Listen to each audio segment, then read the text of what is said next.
The wash process, sometimes known as wet process, is commonly found in many coffee-growing countries around the world, including parts of Africa and most of Central and South America. The methods and equipment used to perform this type of processing are different from place to place, but the design remains universal.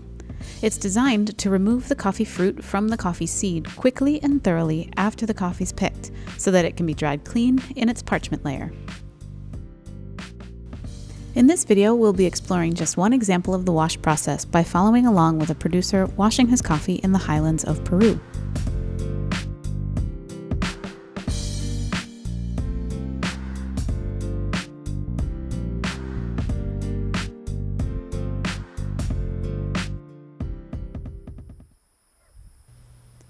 Generally speaking, the wash process can be an efficient way to prepare coffee seeds for export in climates that have cool overnight temperatures and good sun exposure during the day.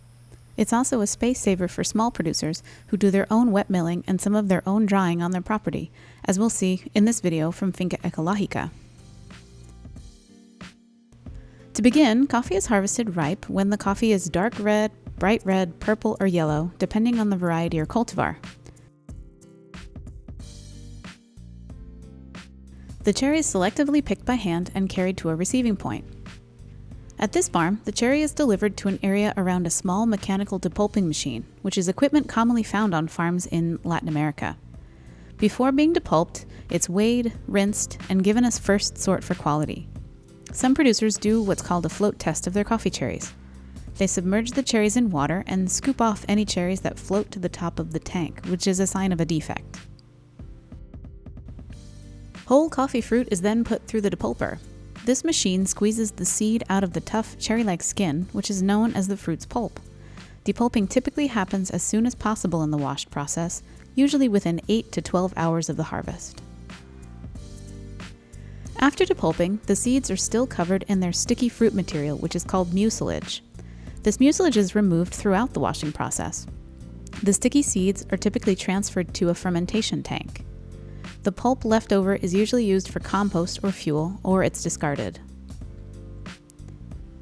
Here you can see that the fermentation tank is made from ceramic tile, and the coffee is collected in a pile in the bottom of the tank.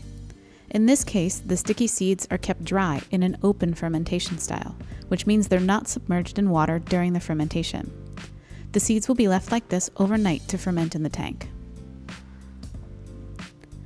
Fermentation happens in every type of post-harvest processing, but in the wash process, the producer tries to moderate the time and temperature, as well as the velocity of the fermentation process.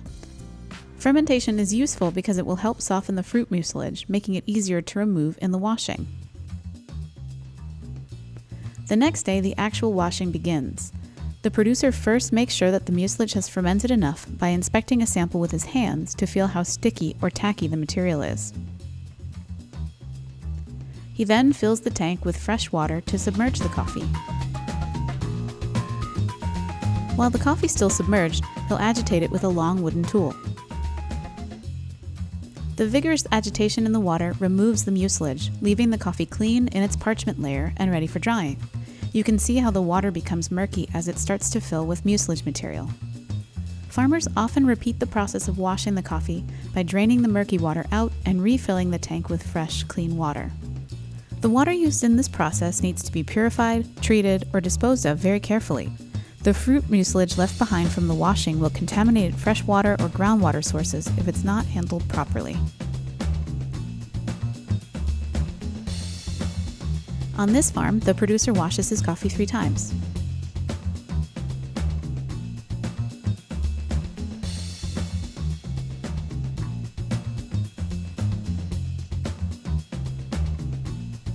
While the tank is full of water, he also removes any seeds that float to the top, which is a sign that they are damaged or defective.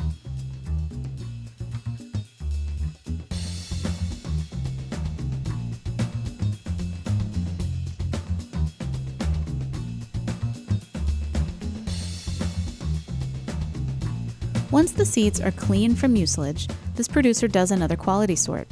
He brings the washed coffee to the drying patios and uses a portable sorting table that allows him to remove any of the remaining coffee cherry husks, as well as defective or deformed beans. Not all producers use tools like this, but some places like Peru, Costa Rica, and Colombia, this is a fairly common practice. Here you can clearly see the uniformity of the coffee that has passed through the sorting device.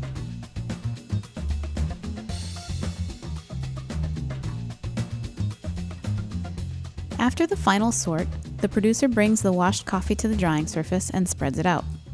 In this case, you can see that the coffee is being dried on tarps on a wooden patio under a plastic cover. The drying environment is designed to control the temperature and airflow in order to dry the coffees efficiently while preserving the quality. The seeds are spread into a thin layer on the patio using a wooden rake.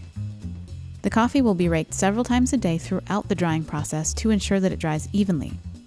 This happens until it reaches an internal moisture of about 11%, which can take up to 1 or 2 weeks, depending on the weather. After the coffee's dried, it's transported to a storage unit or a warehouse in its parchment layer, where it will rest in sacks until it's ready to be exported. Then the parchment will be removed and the coffee will be shipped.